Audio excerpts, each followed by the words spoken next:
Everyone, Hindi ज्ञान सागर channel में आप सभी का बहुत बहुत स्वागत है।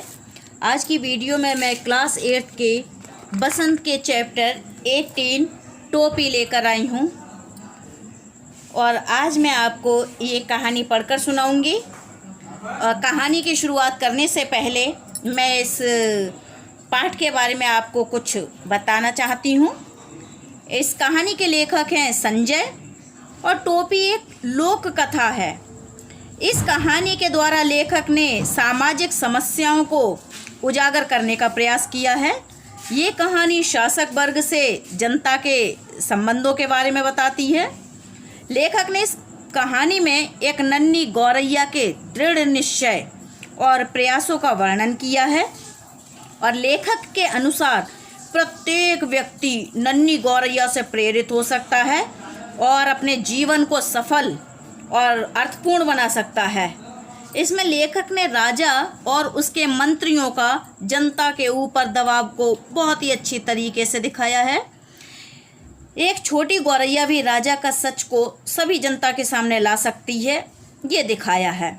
और लेखक ने ये समझाने का भी प्रयास किया है कि सबको उसके काम के बदले अगर उचित मेहनताना मिले, पूरी मजदूरी मिले, तो किसी को भी अच्छा काम करने में खुशी मिलेगी और कोई भी अपना काम पूरी ईमानदारी के साथ खुशी खुशी करेगा। आइए कहानी की शुरुआत करते हैं। टोपी। एक थी गौरैया और एक था गौरा, यानी गौरैया और नर गौरा। दोनों एक दूजे के परम संगी यानी मुख्य साथी। जहाँ जाते, जब भी जाते, साथ ही जाते, साथ हंसते, साथ ही रोते, एक साथ खाते पीते, एक साथ सोते। भिनसार होते ही खोते से निकल पड़ते दाना चुगने। खोते कहते घोंसले के लिए, और निकल पड़ते दाना चुगने। और झुटपुटा होते ही, झुटपुटा यानी थोड़ा सा जब अंधेरा और कुछ कुछ उजला सा हो, और भिनसार कहते प्रातःकाल को। झुटपुटा होते ही खोते में आ घुसते, थकान मिटाते, थकान यानी कमजोरी, और सारे दिन की देखे सुने में हिस्सेदारी यानी भागीदारी बटाते। एक शाम गौरैया बोली, आदमी को देखते हो कैसे रंग बिरंगे? आदमी को देखते हो कैसे रंग बिरंगे कपड़े पहनते हैं? कितना फवता है। फवता यानी सुंदर लगता है। उन पर कपड़ा खाक फवता है। गौरा तपाक से बोला, तपाक यानी जल्दी से। कपड़ा पहन लेने के बाद तो आदमी और बदसूरत लगने लगता है। बदसूरत यानी बुरा दिखना। लगता है आज लटजीरा चुगाए हो। लटजीरा कहते हैं एक पौधे के लिए। गौरैया बोली, कपड़े पहन लेने के बाद आदमी की कुदरती खूबसूरती ढक जो जाती है। गौरा बोला, अब तू ही सोच, अभी तो तेरी सुघड़ काया का एक एक कटाव मेरे सामने है। कटाव यानी आकार, और काया कहते हैं तन के लिए। एक एक कटाव मेरे सामने, रोए रोए की रंगत मेरे आंखों में चमक रही है। अब अगर तू मानुष की तरह खुद को सर पर ढक ले तो तेरी सारी खूबसूरती ओझल हो जाएगी। मानुष कहते हैं मनुष्य के लिए, और सरापा कहा है, सरापा ढक ले तो तेरी सारी यानी सिर से पांव तक पहने जाने वाला वस्त्र ओझल हो जाएगी कि नहीं। ओझल यानी दिखाई न देना। कपड़े केवल अच्छे लगने के लिए नहीं, गौरैया बोली, मौसम की मार से बचने के लिए भी पहनता है आदमी। तू समझती नहीं, गौरा हंसकर बोला। यानी गौरा अपनी बता रहा है, वो कपड़े बिल्कुल नहीं चाहता है और गौरैया चाहती है कि कपड़े पहने जाएं। तू समझती नहीं, गौरा हंसकर बोला। कपड़े पहन पहन कर जाड़ा गर्मी बरसात सहने की उनकी सकत भी जाती रहती है, और इस कपड़े में बड़ा लफड़ा भी है। कपड़ा पहनते ही पहनने वाले की औकात पता चल जाती है, यानी हैसियत। आदमी की हैसियत में भेद पैदा हो जाता है। फिर भी आदमी कपड़ा पहनने से बाज नहीं आता। गौरैया बोली, नित नए नए लिबास सिलवाता है। लिबास यानी पहनावा और पोशाक। ये निरा पोंगापन है। गौरा बोला, आदमी लिबास से फकत लाज ही नहीं ढकता, हाथ पैर जो चलने फिरने काम करने के वास्ते उन्हें भी दस्ताने और मोजे से ढक लेता है। लाज कहते हैं शर्म के लिए, और वास्ते कहते हैं के लिए, मतलब उन्हें भी दस्ताने। अपन तो नंगे ही भले। उनके सिर पर टोपी कितनी अच्छी लगती है। गौरैया बोली, मेरा भी मन टोपी पहनने को करता है। टोपी तू पाएगी कहाँ से? गौरा बोला, टोपी तो आदमियों का राजा पहनता है, जानती है एक टोपी के लिए कितनों का टाट उलट जाता है। उलटना यानी दिवाला निकलना, उलट जाता है। जरा सी चूक हुई नहीं कि टोपी उछलते देर नहीं लगती। टोपी उछलना यानी इज्जत जाना। अपनी टोपी सलामत रहे इसी फिक्र में कितनों को टोपी पहनानी पड़ती है। मेरी मान तो तू इस चक्कर में पड़ी मत। गौरा था तनिक समझदार, इसलिए शक की, जबकि गौरैया थी जिद्दी और धुन की पक्की। ठान लिया सो ठान लिया, उसको ही जीवन का लक्ष्य मान लिया। जिद्दी जिद करने वाला और शक की शक करने वाला, और ठान लेना यानी निश्चित कर लेना। जीवन का लक्ष्य यानी उद्देश्य बना लेना। कहा गया है, जहां चाह वहां राह। मामूल के मुताबिक, मामूल यानी नित्य नियम, मामूल के मुताबिक अगले दिन दोनों घूरे पर, घूरा कहते हैं कूड़े करकट के लिए, और मुताबिक यानी अनुसार, घूरे पर चुगने निकले। चुगते चुगते उसे रुई का एक फाहा मिल गया। मिल गया मिल गया मिल गया। गौरैया मारे खुशी के पूरे घर लौटने लगी। घूरे पर ही लौटने लगी हैं। खुशी हो रही है उन्हें कि भाई रुई का फाया मिल गया है। अरे क्या मिल गया रे? रुई का फाया यानी रुई का एक टुकड़ा।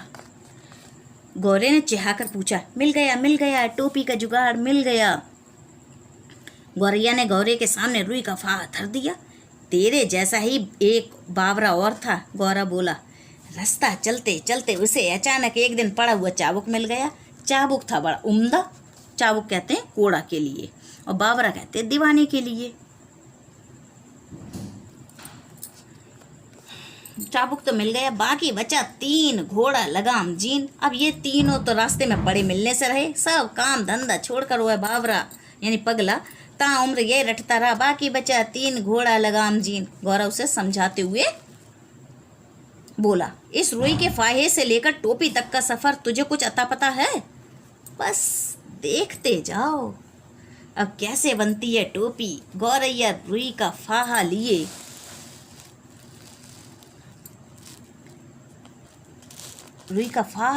एक दुनिया के पास चली गई और बड़े मनोहार से यानी बड़ी रिक्वेस्ट करके, आग्रह करके मनाया,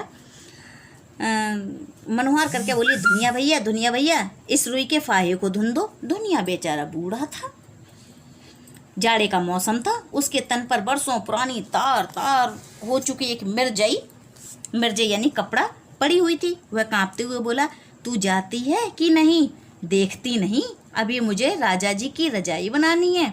एक तो यहाँ का राजा ऐसा है जो चाम का दाम चलाता है। चाम का दाम यानी अपना हुक्म चलाना।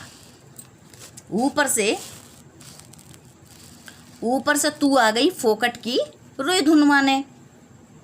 फोकट की यानी मुफ्त में, फोकट की रुई धुनवाने। उज्र ना करो भैया। उज्र यानी ऐतराज। गौरैया बोली, मैं तुम्हें पूरी उजरत दूंगी यानी पूरी मजदूरी दूंगी। इसे धुन दो भैया, आधा तू ले ले आधा मैं ले लूंगी। धुनिया को अपनी जिंदगी में आज तक इतनी खरी मजूरी कभी ना मिली। खरी यानी शुद्ध मजदूरी। 16 आने में 8 आने मजूरी। उसके लिए तो सपना थी, वह झट से तैयार हो गया। घर चों उसकी तांती बज उठी। झट यानी तुरंत और तांती यानी कपड़ा बुनने वाला औजार। उसने बड़े मन से रुई धुनी, लोई से उसमें से आधा धुनिया ने ले लिया और आधा गौरैया ने। इससे उत्साहित यानी उत्साह से युक्त गौरैया एक कोरी के यहाँ गए और कहने लगे, कोरी भैया इस धुनी रुई से सूत काट दो। कोरी की कमर झुकी हुई थी, उसके बदन पर धज्जी यानी टुकड़े टुकड़े, और कोरी कहते हैं कताई करने वाले को, धज्जी हो चुका एक धुस्सा डाल रखा था।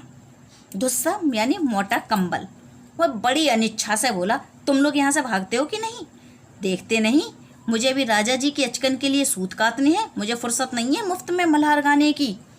मुफ्त में मल्हार यानी एक संगीत का एक राग होता है, उसके लिए कह रहा है, क्योंकि वो गुस्से में है और राजा क्योंकि फ्री में काम कराता है, इसलिए उसके यहाँ के जो राज्य के सभी कारीगर हैं वो दुखी हैं और चिड़चिड़े हैं।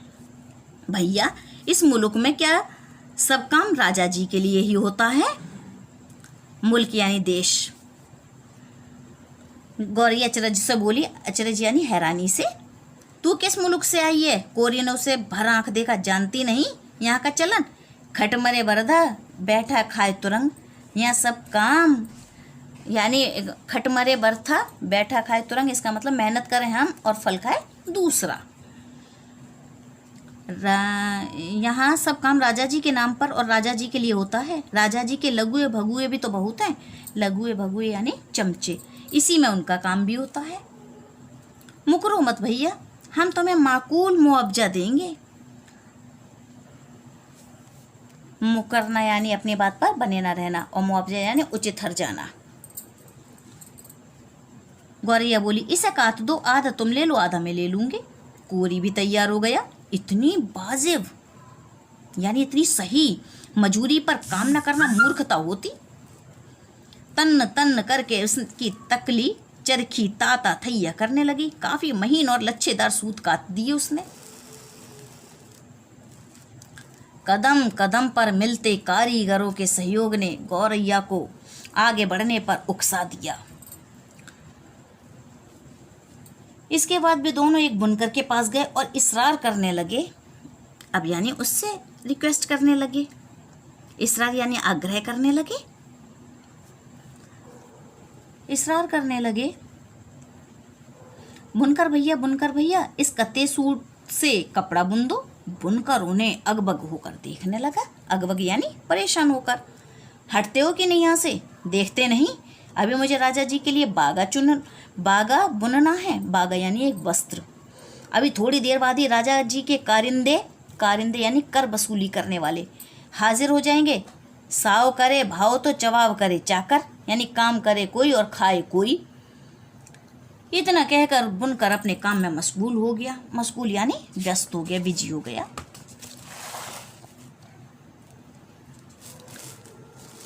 इसे बुन दो भैया, गौरैया ने साहस संजोकर कहा, यानी साहस संजोकर यानी बटोर कर। हम सेंत मैत में यानी मुफ्त में, सेंत मैत यानी मुफ्त में, हम सेंत मैत का काम नहीं करवाते। इसे बुन दे और आधा तू ले ले, आधा हम ले लेंगे। बुनकर ने देखा सौदा बुरा नहीं है, वह तैयार हो गया। सूत अपनी ओर खींच कर ताना बाना पसार दिया। उसका करघा चलने लगा, ढरकी ढुलकने लगी। करघा यानी चरखा, और ढरकी कपड़े बनाते हुए जुलाहे जिस बाने का सूत फेंकते हैं। थोड़ी देर में उसने काफी गफश और दबीज कपड़ा बुन दिया। गफश यानी घना बुना हुआ और दबीज यानी मजबूत। आधा उसने ले लिया और आधा इन्होंने। गौरैया ने 3/4 मंजिल पार मार ली थी। कपड़े लिए दिए वह एक दर्जी के पास जा पहुंची। दर्जी भैया इसकी टोपी सिल दो। कह सकती हो कि नहीं यहाँ से? दर्जी रोष से बोला, यानी गुस्से से। और कह सकती हो यानी भागती हो या जाती हो यहाँ से या नहीं? देखते नहीं राजा जी की 7वीं रानी से 9 बेटियों के बाद 10वां बेटा पैदा हुआ है। अब उस 10 तरन के लिए मुझे ढेर और झब्बे सिलने हैं। झब्बे यानी झबले। दर्जी ने माथे का पसीना पोंछते हुए ठंडी आह भरी।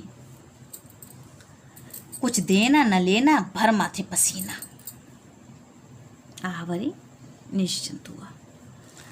हम तो भैया बेगार में कुछ करवाते नहीं। बेगार में यानी मुफ्त में। गौरैया बोली, इस बुने कपड़े की टोपी सिल दे, बल्कि 2 टोपियां सिल दे, एक तू ले ले, एक हम ले लेंगे। मुंह मांगी मजूरी पर कौन मूजी तैयार ना होता। मूजी यानी मजदूर। कच्च कच्च उसकी कैंची चल उठी और चूहे की तरह सर सर उसकी सुई कपड़े के भीतर बाहर होने लगी। बड़े मनोयोग से, मनोयोग यानी बड़े मन से उसने 2 टोपियां सिल दी। खुश होकर दर्जी ने अपनी ओर से एक टोपी पर 5 फुंदने भी जड़ दिए। फुंदने वाली टोपी पहनकर तो गौरिया जैसे आपे में ना रही, यानी अपने आप में ना रही, बेकाबू हो गई। फुंदने वाली टोपी आपे से 1.5 टांगों पर ही लगी नाचने। फुदक फुदक कर लगी गौरा को दिखाने, देख मेरी टोपी सबसे निराली 5 फुंदने वाली। वाकई तू तो रानी लग रही है, गौरे को भी आखिर कहना पड़ा। रानी नहीं राजा कहो मेरे राजा। गौरैया ऊंचे उड़ने लगी। अब कौन राजा मेरा मुकाबला करेगा? मुकाबला यानी बराबरी करेगा। टोपी पहनते ही उसके मन में एक नए हुलस यानी खुशी ने जोर मारा और कि क्यों ना इस मुल्क यानी देश के राजा का भी एक बार जायजा लिया जाए। जायजा यानी देखा जाए, जिसके लिए इतने सारे काम होते हैं, इतने यानी बहुत।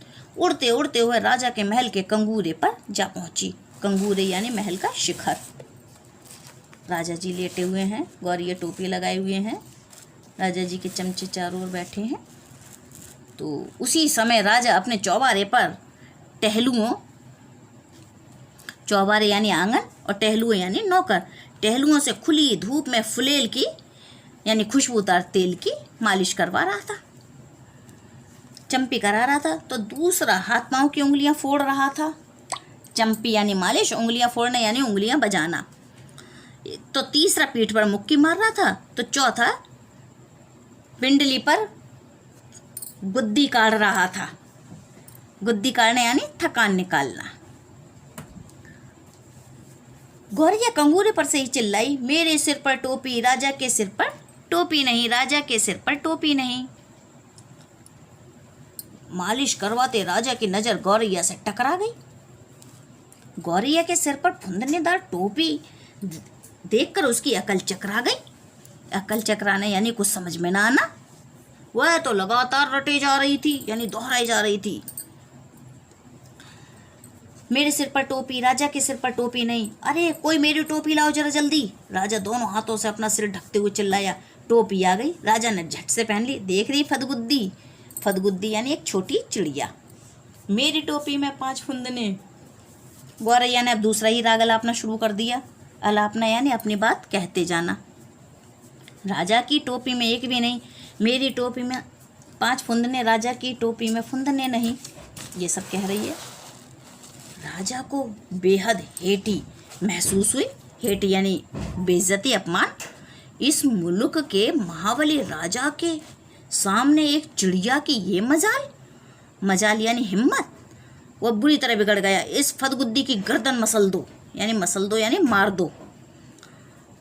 पखने नोच लो, पखने पंख नोच लो। सिपाहियों देर न करो।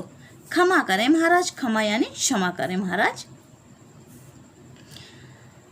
मंत्री ने हाथ जोड़ दिए। मच्छर मारकर हाथ क्यों गंदा करना, अपने आप चली जाएगी। तब राजा सिपाहियों से बोला, ये ऐसे नहीं मानेगी, इसकी टोपी छीन ले आओ, अब मैं इसे पैरों से ठोकर मारूंगा। एक सिपाही ने गुलेल मारकर गौरैया की टोपी नीचे गिरा दी। तो दूसरे सिपाही ने झट वह टोपी लपक ली और राजा के सामने पेश कर दिया। राजा टोपी को पैर से मसलने ही जा रहा था, मसलने यानी कुचलने जा रहा था, कि उसकी खूबसूरती देखकर दंग रह गया। दंग यानी हैरान रह गया। कारीगरी के इस नायाब यानी बहुमूल्य बनावट को देखकर वह जड़ हो गया। जड़ यानी एक जगह जम जाना। मेरे राज में मेरे सिवा यानी मेरे अलावा इतनी सुंदर खूबसूरत टोपी दूसरे के पास कैसे पहुंची। सोचते हुए राजा उसे उलट पुलट कर देखने लगा यानी इधर उधर। इतनी नगीना टोपी इस मुल्क में बनाई किसने। राजा के मन में ख्याल आया। नगीना कहते हैं सुंदर। अब तो इस हुनरमंद कारीगर की खोज होने लगी। हुनरमंद यानी गुणी और कारीगर निर्माता जो बनाता है। राजा चाहे और पता न चले, गिरते पड़ते दर्जी हाजिर हुआ। तो हाय अन्नदाता, इतनी बढ़िया टोपी तुमने हमारे लिए क्यों नहीं बनाई?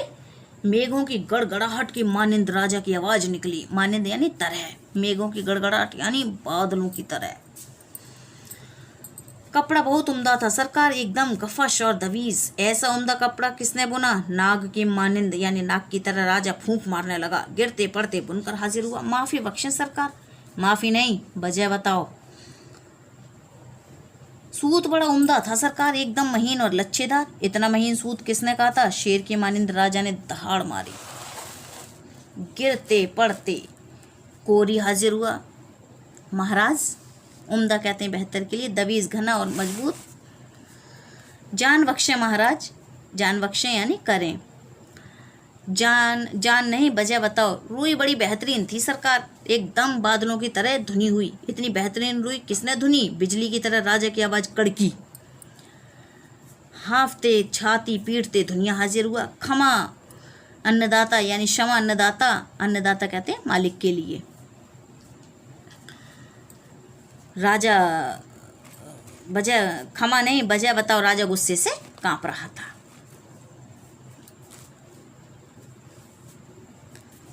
राजा गुस्से से कांप रहा था।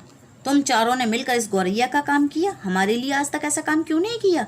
आपके लिए भी किया है सरकार, दुनिया ने जमीन पर लेट कर कहा। आगे भी आपके लिए करेंगे सरकार। हमारे लिए अब तक जो काम हुआ है उसमें इतनी नफासत क्यों नहीं थी? नफासत यानी इतनी अच्छी सजावट क्यों नहीं थी? अभय दान दें तो बोलूं सरकार, दुनिया बोला। अभय यानी रक्षा का भरोसा दें तो मैं बोलूं सरकार। हमारे लिए, हाँ चलो दिया, राजा बोले। अब बताओ महाराज, इस गौरैया ने जो जो भी काम करवाया उसमें आधे हिस्से देती थी। जिसके पास बहुत कुछ है वह कुछ भी नहीं देता। इसके पास कुछ भी नहीं था फिर भी यह आधा दे देती थी।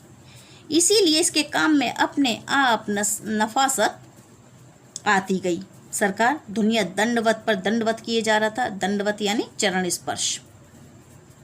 देख ले राजा, आंख में अंगुली डालकर देख ले। इसके लिए पूरे मोल चुकाएं, बेगार नहीं किए। पूरे मोल यानी कीमत चुकाई है, और बेगार यानी बिना मेहनताने के दिए जाने वाला कार्य।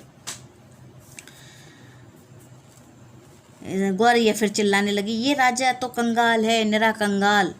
इसका धन घट गया लगता है, इसे टोपी तक नहीं जुड़ती, तभी तो इसने मेरी टोपी छीन ली। अब गौरैया को मौका मिल गया, वो भी अपनी ऐसी। निरा कंगाल यानी बिल्कुल गरीब, और जुड़ती यानी जुटती, तभी तो इसने मेरी टोपी छीन ली। राजा तो वाकई अकबक आ गया। अकबक आ गया यानी परेशान हो गया। एक तो तमाम कारीगरों ने उसकी मदद की थी, दूसरे इस टोपी के सामने अपनी टोपी की कमसूरती यानी कम सुंदर, तीसरे खजाने की खुलती पोल, खजाना जो भंडार होता है। इस पाखी को कैसे पता चला? पाखी यानी पक्षी को कैसे पता चला कि धन घट गया है?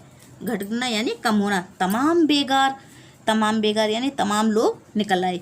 तमाम बेगार करवाने, बहुत सख्ती से लगान वसूलने के बावजूद राजा का खजाना खाली ही रहता था। इतना ऐशो आराम, इतनी लश्करी, इतने लवाजिमे यानी यात्रा आदि के साथ रहने वाला सामान का बोझ यानी भार खजाने पर। खजाना संभाले भी तो कैसे?